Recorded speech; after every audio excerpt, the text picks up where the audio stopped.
최근 런던에서 날아온 충격적인 제안 하나가 한국 방산업계를 뒤흔들었습니다. 영국 정부가 직접 나서서 우리 KF-21 전투기에 자국 엔진을 탑재하자고 적극적으로 로비를 펼쳤거든요. 그런데 여기서 놀라운 건 이게 단순한 판매 제안이 아니었다는 겁니다. 영국이 내민 카드는 우리가 상상도 못한 새로운 게임의 시작이었어요. 영국 국방부 고위 관계자들이 한국 방위사업청을 찾았을 때 모든 이들이 고개를 갸우뚱했습니다. KF-21 보람에는 이미 미국산 F-414 엔진으로 시험 비행을 완료한 상태였거든요. 게다가 양산 일정도 확정된 마당에 왜 굳이 영국이 나타났을까요? 그런데 영국이 꺼낸 카드는 예상을 완전히 뛰어넘었습니다. 롤스로이스의 EJ200 엔진을 단순히 판매하는 게 아니라 공동 개발 파트너십을 제안한 겁니다. 더욱 놀라운 건 수출 권한까지 공유하겠다는 조건이었어요. 이건 지금까지 서방 국가들이 보여준 방식과는 완전히 달랐죠. 영국 측 관계자는 한국의 기술력과 생산 능력을 높이 평가한다며 단순한 구매자가 아닌 동등한 파트너로 인정하겠다고 말했습니다. 하지만 이런 파격적인 제안 뒤에는 분명 영국만의 계산이 숨어 있었습니다. 과연 그들이 진짜 원하는 건 무엇이었을까요? 한국 정부는 신중한 반응을 보였습니다. 이미 미국과의 약속도 있고 KF-21 개발 일정도 타이트한 상황이었거든요. 하지만 동시에 이 제안이 가진 전략적 가치도 무시할 수 없었습니다. 엔진 기술의 다변화는 오랫동안 한국이 꿈꿔온 일이었으니까요. 롤스로이스 측은 더욱 구체적인 조건들을 제시했습니다. 기술 이전 수준을 높이고 향후 엔진 업그레이드에서도 한국을 핵심 파트너로 대우하겠다는 약속까지 내놨어요. 이 순간부터 한국 방산업계는 새로운 선택의 기로에 서게 되었습니다. KF-21 보람에는 현재 제네럴 일렉트릭의 F-414 엔진을 탑재하고 있습니다. 이 엔진은 이미 충분히 검증된 기술이죠. FA-18 슈퍼호넷에서 수년간 운용되며 안정성을 입증했거든요. 추력도 22,000파운드로 우리 전투기에 딱 맞는 성능을 보여줍니다. 더욱 중요한 건 개발 일정입니다. KF-21은 2026년부터 본격 양산에 들어갈 예정인데 F-414는 이미 모든 시험 과정을 마쳤어요. 엔진 통합 작업도 완료되었고 비행 테스트에서도 문제없이 작동했습니다. 이런 상황에서 갑자기 엔진을 바꾼다는 건 엄청난 위험 부담이죠. 한국항공우주산업 관계자들은 F-414의 장점을 계속 강조했습니다. 미국과의 기술 협력 경험도 풍부하고 정비 체계도 이미 구축되어 있다는 거예요. 무엇보다 신뢰성 면에서는 의심의 여지가 없었습니다. 하지만 숨겨진 제약도 분명히 존재했어요.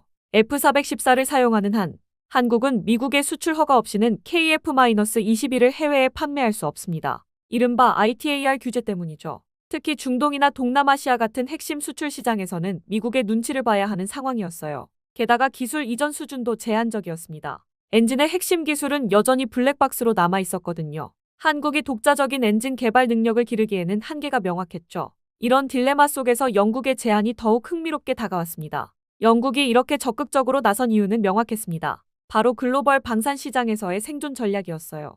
미국이 독점하고 있는 전투기 엔진 시장에 균열을 내고 유럽의 입지를 강화하려는 계산이었죠. 롤스로이스의 EJ200 엔진은 분명 훌륭한 기술력을 자랑합니다. 유로파이터 타이푼에 탑재되어 유럽 4개국에서 성공적으로 운용되고 있거든요. 하지만 문제는 생산 규모였어요. 타이푼의 생산량이 예상보다 적어서 EJ200의 경제성 확보에 어려움을 겪고 있었습니다. 여기서 한국의 KF-21이 구세주로 떠올랐어요. 한국은 120대의 KF-21을 자체 도입할 예정이고 해외 수출도 적극 추진하고 있었거든요. 만약 KF-21에 EJ200이 탑재된다면 엔진 생산량이 크게 늘어나면서 단가도 대폭 낮아질 수 있었죠. 더 중요한 건 수출 시장에서의 경쟁력이었습니다. 영국은 한국과의 협력을 통해 중동과 동남아시아 시장에 진출하려 했어요. 특히 사우디아라비아나 UAE 같은 국가들은 미국 외의 대안을 찾고 있었거든요. 한국과 손잡으면 이런 시장에서 우위를 점할 수 있었습니다. 영국 정부는 이를 위해 파격적인 조건들을 내놨어요. 기술 이전 수준을 높이고 한국을 동등한 파트너로 대우하겠다는 약속이었죠. 심지어 향후 차세대 엔진 개발에도 한국을 참여시키겠다고 했습니다. 하지만 이 모든 제안 뒤에는 영국의 절실함이 숨어 있었어요. 브렉시트 이후 유럽 방산업계에서의 입지가 흔들리고 있었거든요. 한국과의 협력은 영국에게도 새로운 돌파구가 필요한 상황이었습니다. 한국 정부와 방산업계는 깊은 고민에 빠졌습니다. 당장 F-414로 가야 할 현실적 이유들과 장기적으로 엔진 자주권을 확보해야 할 필요성 사이에서 균형점을 찾아야 했거든요. 우선 시간 문제가 가장 컸어요. KF-21 양산 일정은 이미 확정되어 있었고 공군의 차세대 전투기 도입 계획도 기다릴 수 없는 상황이었습니다. 만약 엔진을 바꾸게 되면 최소 2에서 3년은 추가로 소요될 것이 분명했어요. 이는 국가 안보에도 직접적인 영향을 미치는 문제였죠. 반면 장기적 관점에서는 영국의 제안이 매력적이었습니다. 엔진 기술의 다변화는 한국이 꼭 필요로 하던 일이었거든요.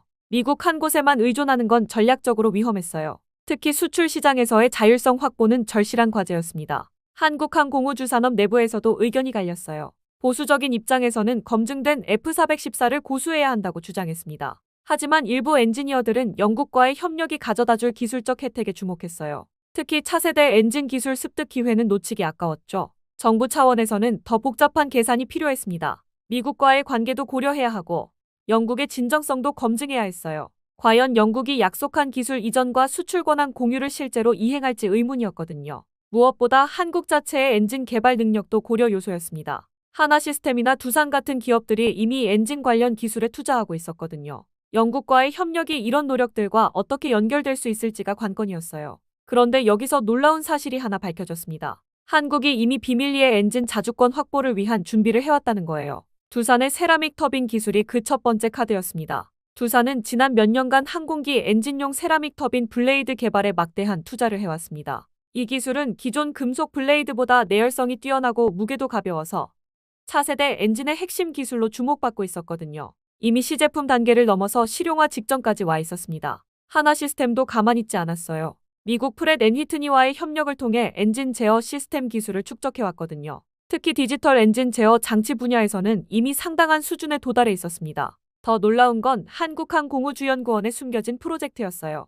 2020년부터 차세대 터보팬 엔진 연구를 진행해왔는데 이미 핵심 설계는 완료된 상태였습니다. 물론 실제 제작과 시험까지는 아직 시간이 필요했지만 기반 기술은 이미 확보했다는 뜻이었죠. 이런 숨겨진 역량들이 알려지면서 영국의 제안도 새로운 의미를 갖게 되었습니다. 단순히 영국 기술을 도입하는 것이 아니라 한국의 기존 기술과 시너지를 낼 수 있는 기회로 보이기 시작했거든요. 특히 두산의 세라믹 터빈 기술과 롤스로이스의 설계 노하우가 결합되면 기존 EJ200보다도 더 진보된 엔진을 만들 수 있을 것으로 예상되었습니다. 이는 단순한 기술 도입을 넘어서 공동 개발의 가능성을 열어주었어요. 영국이 이렇게 적극적으로 나선 진짜 이유가 점점 명확해졌습니다. 우크라이나 전쟁 이후 전 세계 방산업계의 판도가 바뀌면서 영국도 새로운 전략이 필요했던 거예요. 우선 생산 능력의 한계가 심각했습니다. 롤스로이스는 뛰어난 설계 능력을 갖고 있지만 대량 생산에서는 한계가 있었어요.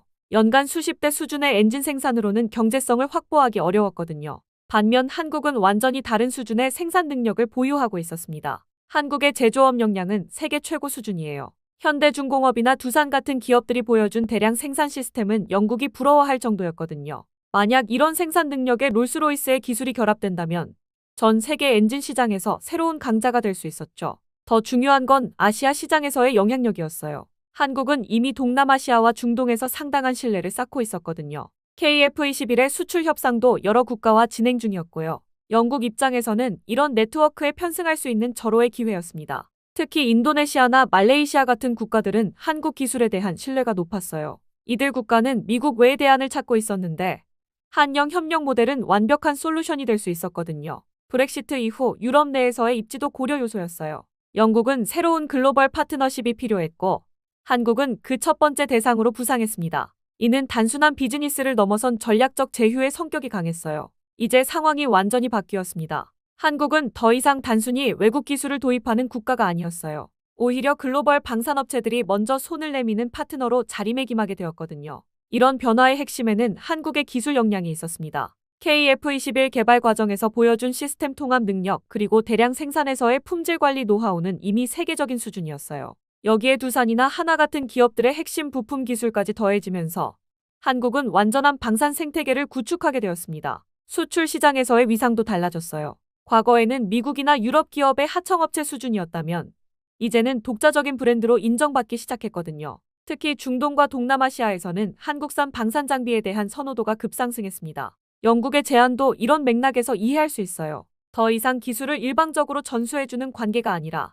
상호 윈윈할 수 있는 동등한 파트너십을 원했던 거죠. 한국의 생산 능력과 시장 네트워크 그리고 영국의 설계 기술이 결합되면 시너지 효과가 클 것으로 예상되었습니다. 정부 차원에서도 이런 변화를 적극 활용하기 시작했어요. 방산 수출을 국가 전략 산업으로 육성하면서 기술 자주권 확보에도 박차를 가했거든요. 단순히 완제품을 수출하는 것을 넘어서 핵심 기술까지 함께 수출하는 모델을 구상했습니다. 이제 한국은 선택의 기로에 서 있었어요. 안전한 길을 택해 기존 F414를 계속 사용할지 아니면 영국과의 협력을 통해 새로운 도약을 시도할지 말이죠. 결국 한국이 내린 결론은 현명했습니다. 당장은 F414로 KF-21 양산을 시작하되 동시에 영국과의 장기 협력을 통해 차세대 엔진 개발에도 착수하기로 한 거예요. 이는 안정성과 미래 성장 가능성을 모두 고려한 전략적 선택이었습니다. 첫 번째 단계로는 블록 1 KF-21에 F414를 탑재해서 양산을 시작합니다. 이미 검증된 기술로 위험을 최소화하면서 우리 공군의 전력 공백을 빠르게 메울 수 있거든요.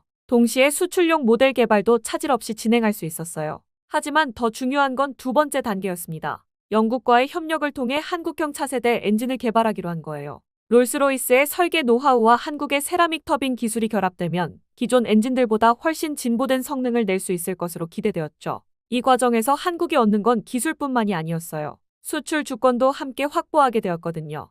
영국과의 공동 개발 엔진이라면 미국의 ITAR 규제에서 자유로울 수 있었습니다. 이는 한국이 그토록 권하던 수출 자율성을 의미했어요. 더 놀라운 건 이 모든 과정에서 한국이 주도권을 쥐게 되었다는 점입니다. 영국도 미국도 이제 한국을 무시할 수 없는 파트너로 인정하고 있었거든요. 과거처럼 일방적으로 기술을 받아들이는 관계가 아니라 대등하게 협상하고 조건을 제시할 수 있는 위치에 오른 거예요. 결국 이 모든 이야기의 핵심은 하나였습니다. 이제 한국의 하늘을 나는 전투기는 진정한 한국의 심장, 한국의 엔진으로 뛰게 될 거라는 점이었어요. 그리고 그 엔진을 세계 어느 나라든 우리 뜻대로 수출할 수 있는 완전한 주권을 확보하게 되었습니다. 오늘 이야기는 여기까지입니다. 한국이 어떻게 글로벌 방산 강국으로 도약하고 있는지 함께 살펴보았는데요.